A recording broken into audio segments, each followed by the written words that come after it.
Dear Patriots, before the news starts, please subscribe to our patriotic channel by clicking the subscribe button.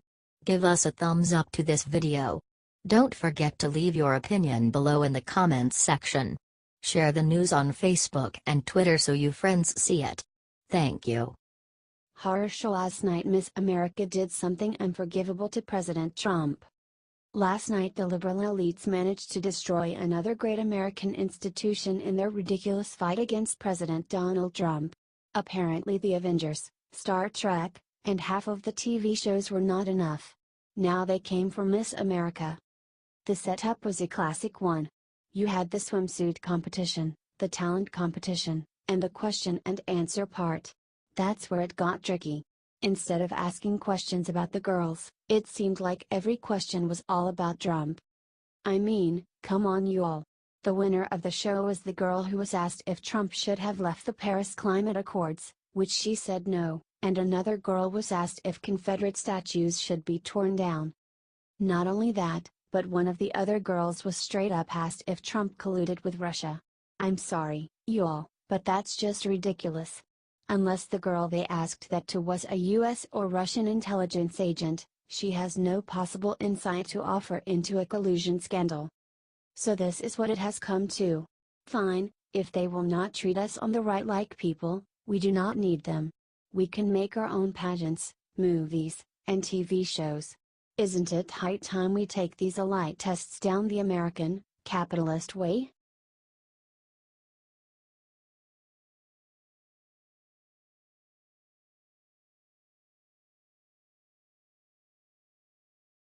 Final Justice Jeff Sessions has a special surprise for all leakers that will put them in jail. A few months ago President Donald Trump made it very clear to Attorney General Jeff Sessions that if he did not work to find the leakers, he was out. Well, fast forward to yesterday and AG Sessions is delivering on his promise big league. It has now been reported that Sessions is gearing up to run lie detector tests on every member of the National Security Council to find the leakers. Yes, even McMaster himself. The straw that finally broke the camel's back was when full transcripts of calls between President Trump foreign leaders were leaked to the public. Of course, at this point, the lie detectors have not yet been ordered and this is all hearsay from sources by famously unreliable liberal paper Axios, the brainchild of Politico. Until AG Sessions makes a move, this is just a rumor. However, despite me normally hating rumor starting news like this, there may actually be a solid idea here. Frankly, the NSC should not mind taking the test if they have nothing to hide. At the same time, Sessions must also consider that many people on the NSC have worked in military intelligence, so they may have been trained to pass a lie detector.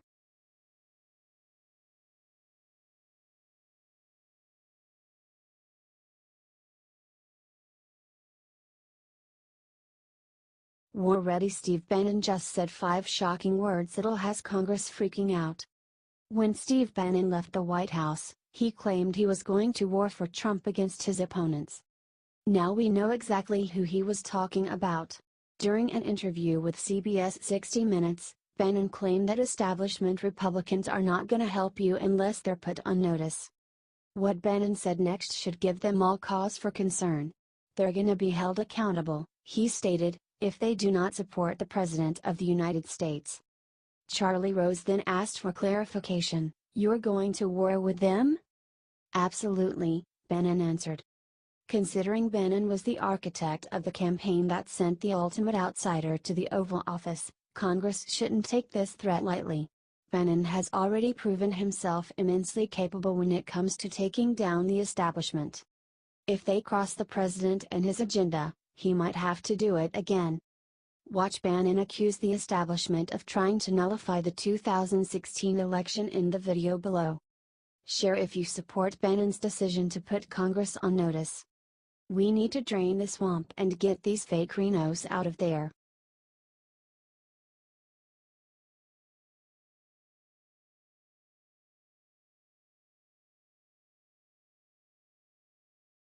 Mike Pence walked into FEMA and made a 4-word promise that's sweeping the nation.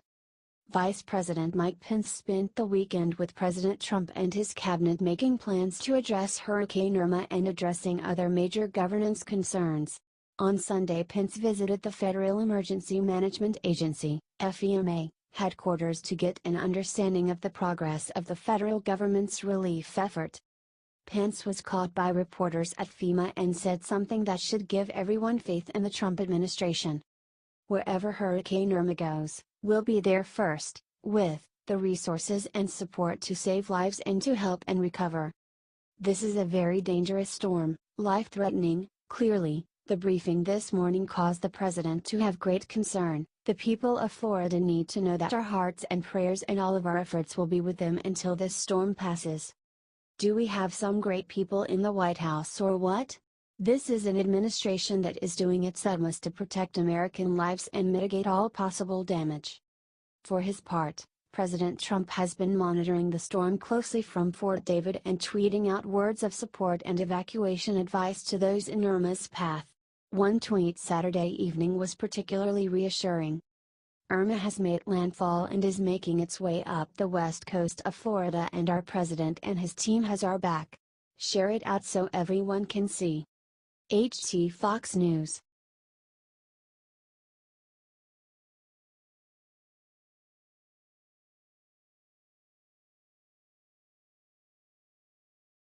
Mike Pence and his wife just walked out into field, then did something heartbreaking.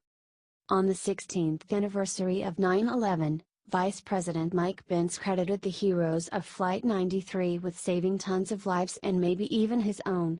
He said that the heroes that died in that field led to a rededication to our most sacred ideal of freedom. "They were ordinary people," he said, "but on that day, they became extraordinary." Pence then delivered a speech at the Flight 93 National Memorial close to Shanksville, Somerset County. "Look at the amazing thing," he said. "We are in the midst of a war between good and evil. The first battle in that war took place in the skies above us and ended in this grassy meadow," Pence said. Hundreds of people were sitting below him, including the family members of those on Flight 93. Pence called the passengers and crew on the flight men and women who looked evil squarely in the eye and, without regard for their personal safety, rushed forward to save lives. They charged the cockpit and took hold of their fate. Pence then told the story of where he was on September 11. "It was the longest 12 minutes of my life, but it turned to 13 minutes, then 14. And then we were informed that the plane had gone down in a field in Pennsylvania," he said. "So for me, it's personal. It's a debt I don't think I'll ever be able to repay. Because among the many lives that were saved by their selfless courage, they might well have saved my own life that day 16 years ago." Spread this everywhere. Mike Pence is right. We are in a fight against evil. Don't let the lying mainstream media ruin this day and make it about attacking our current president. We are America. We will never back down and we will never fade from the face of history. God bless all the heroes that perished on September 11. Share this if you will never forget this day 16 years ago.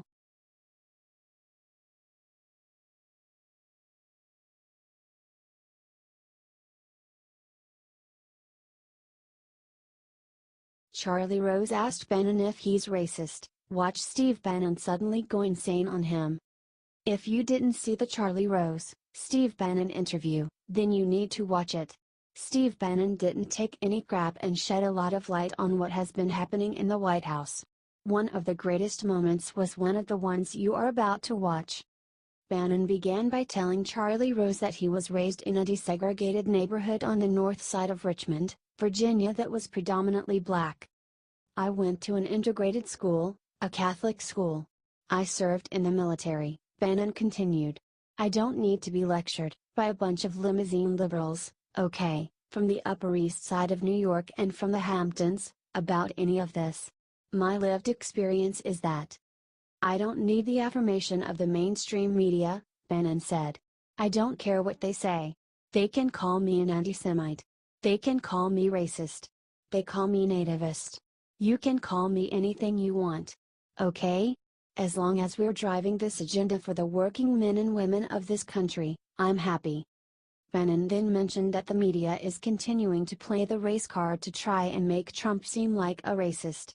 He even mentioned that the media has been the ones to give white supremacists a platform. Bannon has denounced ethno-nationalists and white supremacists multiple times, and he did so again in the interview.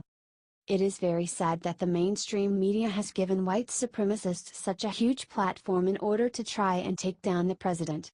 They are disgusting, spineless and fake journalists. Share this if you don't think Trump is a racist and think it is absolutely disgusting what has happened to journalism. Thanks for reading. Let's keep on fighting, patriots. We cannot let up.